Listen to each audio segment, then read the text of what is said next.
मौत हमारी आंखों के सामने ही थी, मगर हम जिंदगी मिलने के मुंतज़िर ही रहे। जो लोग हमें दूर से देख पा रहे थे, जो हमें आवाज़ दे सकते थे, वो दुआएं कर रहे थे हमारी मदद के लिए। हमारी वीडियो तस्वीर बनाकर सोशल मीडिया पर भेज रहे थे। हम 5 थे, वो कई 100 थे। हमने खुद को रस्सियों से बांध रखा था कि बह न जाए। वक्त गुजरने की तकलीफ नहीं थी, खौफ तो उस आखिरी उम्मीद के भी बह जाने का था। हम जीना चाहते थे चंद साल मजीद। उस वक्त तक हमने बहुत से मंसूबे बना रखे थे, पर अब सब भूलकर हम अपनी जान बचाने की कोशिश कर रहे थे। हमें याद था कि हम कितने शौक से क्रिकेट देखते थे।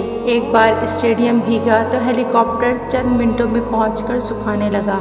हमें उम्मीद थी पूरी कि हमारी जिंदगियां बचाने के लिए भी हेलीकॉप्टर जरूर पहुंच जाएगा। सैलाबी रेले का दबाव बढ़ता जा रहा था। हम 5 में से एक ही हमें हिम्मत दिला रहा था।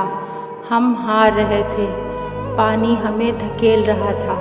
हम एक दूसरे को आखिरी बार जिंदा सांस लेता, बात करता देख रहे थे। हमने आखिरी लम्हात में बहुत खामोश नज़रों से अपनी मौत का तमाशा देखने वालों को देखा।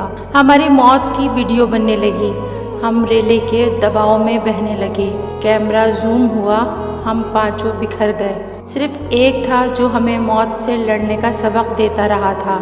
हम चारों ने अपनी अपनी पानी की कब्र से उसे ज़िंदगी की दुआ दी और फिर देखने वालों का तमाशा ख़त्म हुआ। हम जीने की ख्वाहिश में 5 घंटों बाद अब्दी नींद सो चुके थे। हमारी मौत की आखिरी वीडियो वायरल हो गई। हम 5 खबरों में आ गए। कैसा मंजर था जब लोग हमारे आखिरी वक्त को कैमरे में कैद कर रहे थे। क्या उनकी रूह नहीं कांपी? क्या हमारी लाशों को बहता देखकर अल्लाह का खौफ नहीं आया?